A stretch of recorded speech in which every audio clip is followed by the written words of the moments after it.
வணக்கம். தமிழ் ஃபுட் கார்னரில் இன்றைக்கி எல்லாருக்கும் ரொம்ப பிடிச்ச புளியோதரை பண்ணணும். அந்த புளியோதரை பண்ணுறதுக்கு ஃபஸ்ட்டு புளிக்காய்ச்சல் ரெடி பண்ணணும். புளிக்காய்ச்சல் பண்ணுறதுக்கு ஒரு பெரிய எலுமிச்சம்பழ அளவு சைஸ் புளியை எடுத்து 2 டம்ளர் தண்ணியில் இந்த மாதிரி கரைச்சி வடிகட்டி எடுத்து வச்சுருக்கேன். புளிக்காய்ச்சலுக்கு ஒரு பொடி ரெடி பண்ணணும். அந்த பொடி தான் புளியோதரைக்கே ரொம்ப சுவை தரக்கூடியது. அந்த பொடி ரெடி பண்ணுறதுக்கு இந்த பொருட்கள்லாம் வறுக்கணும். தனியா, வெந்தயம், மிளகு, காஞ்ச மிளகாய், எள்ளு இதை தனித்தனியாக வறுத்துடலாம். அப்புறமா தாளிக்கிறதுக்கு நல்லெண்ணெய், கடுகு, கடலைப்பருப்பு, உளுந்தம்பருப்பு, வேர்க்கடலை, காஞ்ச மிளகாய், கருவேப்பிலை, பெருங்காயம், மஞ்சள் தூள், உப்பு இது எல்லாம் ரெடியாக எடுத்து வச்சுருக்கேன். வறுக்க வேண்டியதை வறுத்துக்கலாம். ஃபஸ்ட்டு 2 டேபிள் ஸ்பூன் தனியா. ஒவ்வொன்றையுமே தனித்தனியாக தான் வறுக்கணும். ஒவ்வொன்றும் வறுக்கிறதுக்கு ஒவ்வொரு டைம் எடுக்கும்.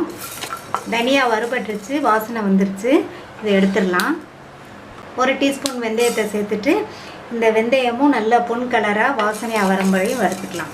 வெந்தயத்தோட கலர் மாதிரி பொரிஞ்சிருச்சு, எடுத்துடலாம். 1/2 டேபிள் ஸ்பூன் மிளகு, காஞ்ச மிளகாய் ஒரு 7-8 ரெண்டையும் ஒன்றா போட்டு வறுத்துடலாம். காஞ்ச மிளகாய் காரத்துக்கு தகுந்தபடி சேர்த்துக்கங்க. மிளகுலையும் காரம் இருக்கும், அதனால் நீங்கள் அட்ஜஸ்ட் பண்ணிக்கோங்க. மிளகும் காஞ்ச மிளகாயும் வறுபட்டுருச்சு, இதையும் எடுத்துடலாம். 2 டேபிள் ஸ்பூன் எள்ளு. நான் வெள்ளை எள் எடுத்திருக்கேன், அதுக்கு பதில் கருப்பு எள் இருந்தாலும் சேர்த்துக்கலாம். இந்த எள்ளு நல்லா படபடன்னு பொரிஞ்சு வர வரையும் வறுத்துக்கலாம். எள்ளும் நல்லா பொரிஞ்சிருச்சு, எடுத்துடலாம். வறுத்ததெல்லாம் ஆறுனதுக்கப்புறம் மிக்சியில் போட்டு பொடி பண்ணிடலாம். இந்த பொடி புளியோதரைக்கு ரொம்ப வாசனை தரக்கூடியது. எண்ணெய் அதிகமாக சேர்த்தா தான் நல்லாயிருக்கும். எண்ணெய் சூடாயிடுச்சு. 2 டீஸ்பூன் கடுகு சேர்த்துக்கலாம். கடுகு பொரிய ஆரம்பிக்கும் போதே 1 டேபிள் ஸ்பூன் கடலைப்பருப்பு, 1 டேபிள் ஸ்பூன் உளுந்தம்பருப்பு, 4 டேபிள் ஸ்பூன் பச்சை வேர்க்கடலை, காஞ்ச மிளகாய் கட் பண்ணது 4, கருவேப்பிலை, அது கூட 1 டீஸ்பூன் பெருங்காய பவுடர். பெருங்காய பவுடரும் கொஞ்சம் கூடவே சேர்த்துக்கங்க, அப்போ தான் நல்லாயிருக்கும்.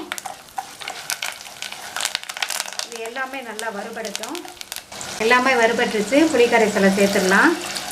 ஸ்டவ்வை குறைச்சிட்டு இந்த புளிக்கரைசலை சேர்த்துக்கங்க. சேர்த்ததுக்கப்புறம் தேவையான அளவு உப்பு, அதுக்கப்புறமா 1 டீஸ்பூன் மஞ்சள் தூள்.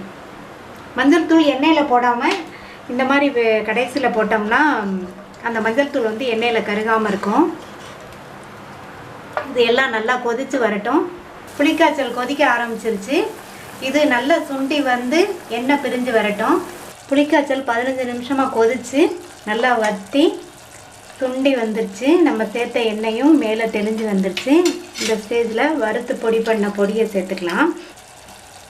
முன்னாடியெல்லாம் புளிக்காய்ச்சலுக்கு புளி தண்ணியை வச்சு தாளித்து கடுகு, வெந்தயம், பெருங்காயம் இந்த மாதிரி தான் பண்ணுவாங்க.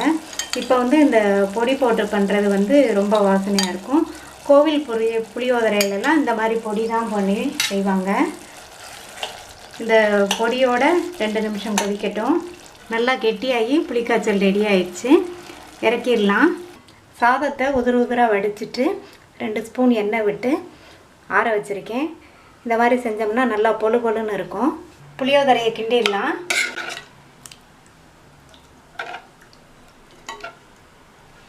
நல்லா இருக்குது வாசனை, கமகமான. நம்ம வறுத்து போட்ட பொடி தான் ரொம்ப வாசனை கொடுக்குது. எடுத்து போட்டுட்டு நல்லா மிக்ஸ் பண்ணி விட்டுடலாம். இந்த ஸ்டேஜில் உப்பு வேணுன்னா செக் பண்ணி சேர்த்துக்கங்க. புளியோதரைக்கு பொதுவாக பச்சரிசி நல்லாயிருக்கும்.